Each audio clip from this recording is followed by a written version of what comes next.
Hey everyone, welcome back to the channel. In today's video, I'll be discussing with you a character who doesn't get as much love as he should, and that character is Michael Holt, aka Mr. Terrific.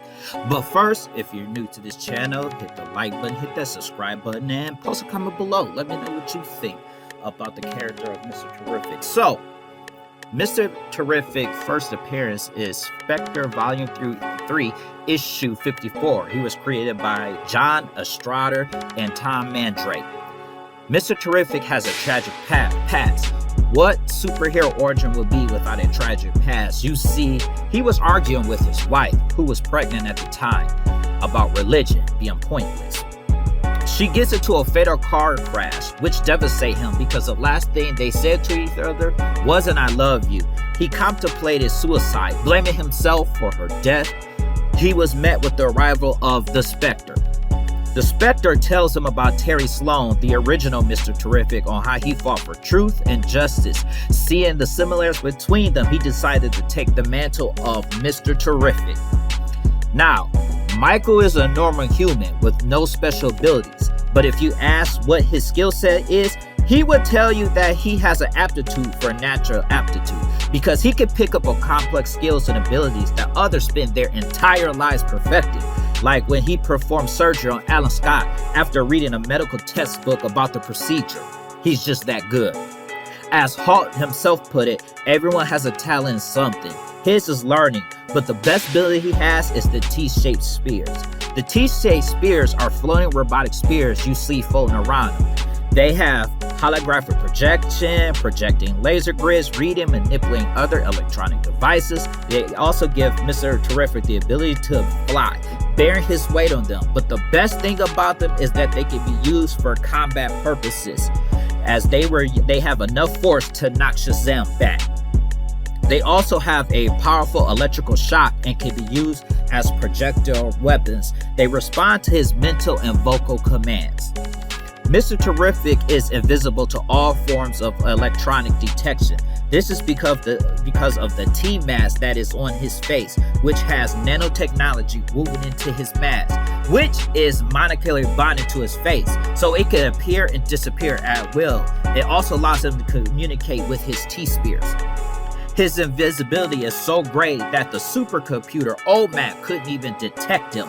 And the only exception to this rule is Red Tornado, who is technically android, but because he's like an elemental type android is why he can see Mr. Terrific. The fair play on his sleeve is a homage to the original Mr. Terrific. It is a message to not take the easy way out and always fight fair. He especially wanted the youngsters to see that on his sleeves. He is described as the third smartest man in the DC universe. He holds over 14 PhDs, which is 2 in engineering and physics, a doctor's and master's degree in law and psychology, chemistry, political science. This makes him a polymath. He's also one of the 3 superheroes who have medical training, with the other 2 being Dr. Midnight and Batman. Considered to be in the top 10 fighter, one of the top 10 fighters in the DC universe. He holds black belts in 6 different martial arts, as well as a gold medal decathlon winner.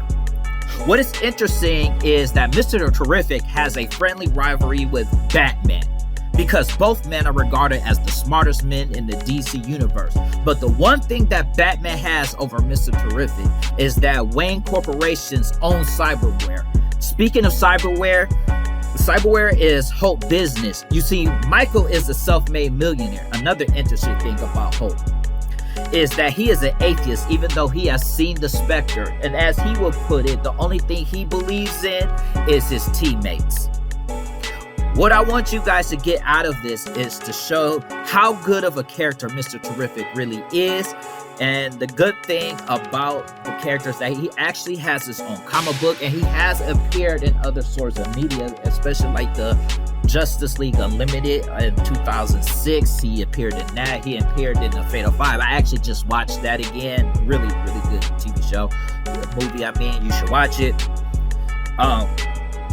But to be honest, the only thing about his appearance that I really wasn't feeling too much was the Arrowverse version of him because the Arrowverse version of him, I really didn't like it because, truthfully, he was a subordinate of of Green Arrow, and Green Arrow in the Arrowverse is an analog to Batman more than Green Arrow the comic book. So to me, he should have been more of a rival to Green Arrow than a subordinate, and he can't really fight in the Arrowverse. So I wasn't really feeling that too much. But other than that, I would say that this is a really, really, really good character. I do hope that the Terrifics get like a TV show out. But I am going to end this video. I do hope you guys enjoyed the video, and I will talk to you guys on the next video. Peace out, y'all.